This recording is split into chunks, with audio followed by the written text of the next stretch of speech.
श्री स्वामी समर्थ सर्वांना। काल दीपामावश होती ना, त्याच निमित्ताने मला 33 दिव्यांचं दान करायचं होतं मंदिरात जाऊन। मग सकाळ अमावस्या पौर्णिमेला देव पण स्वच्छ असं स्वच्छ करून घेते ना, छान रोज दररोज नुसतं पाण्याने धुवून घेते। म्हणून मग अमावस्या पौर्णिमेला सोमवारचं गुरुवारचं देव स्वच्छ करून घेते।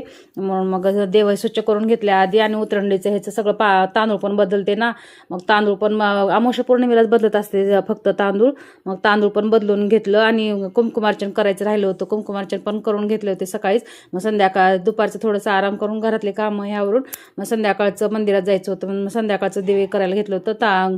पिठात मीठ नाही घालायचं ताईनो दिव्याच्या, फक्त गुळ आणि हे हळद घालायचं आणि पीठ मळून घ्यायचं। मग मला परत घरात येऊन माझा पण उपवास होता ना, मला पुढचा स्वयंपाक पण हे करायचं होतं, म्हणून आम्ही लवकरच गेलो होतो मैत्रिणी मंदिरात। तिघी मैत्रिणी गेलो होतो आधी। मग दिवे भरून घेतले, तूप घातलं होतं।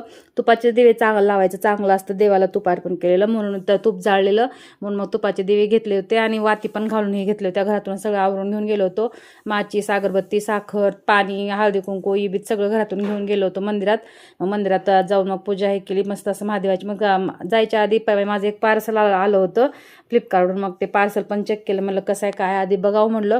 ड्रेस होता, खूप छान होता ड्रेस, मला कॉटनचे असे ड्रेस आवडतात ना डेली वापरायला, म्हणून मग तेच ड्रेस पण मी ऑर्डर केला होता आणि ड्रेस आला पण। आणि किती 3 ते 4 दिवसात ड्रेस आला पार्सल पण, आणि छान पण होता, खूप सुंदर होता। हा कलर माझ्याकडे नव्हता ताईनो, म्हणून हा कलर मी ऑर्डर केला होता। ड्रेस पण कसा वाटला नक्की कमेंट करून सांगा। मग नंतर मग मंदिरात पण जायचं होतं, पण मग ते घडी करून व्यवस्थित ठेवला आणि तुम्हाला पण दाखवायला। मग नंतर मंदिरात गेलो होतो तर जास्त लवकर गेलो होतो ना आम्ही, त्याच्यामुळे गर्दी पण नव्हती जास्तीची। मग आमची निवांत पूजा पण झाली। मग पूजा हे करून दीपदान केलं। दीपदान केलेला व्हिडिओ टाकला ताईनो, मोठा व्हिडिओ चॅनलवर नक्की जाऊन बघा तुम्ही पण। मग सगळ्यांना हळदी कुंकू लावून प्रसाद देऊन मग घरी आलो। घरी पण दिवे लावायचे होते, म्हणजे दिवे 33 दिवे नाही घेतले, पण 33 वातीची एक वात करून मोठा दिवा करून घरी पण येऊन आरती हे करून घेतली। आणि व्हिडिओ कसा वाटला सर्वांनी कमेंट करून सांगा। श्री स्वामी समर्थ सर्वांना। भेटू उद्याच्या व्हिडिओमध्ये। बाय।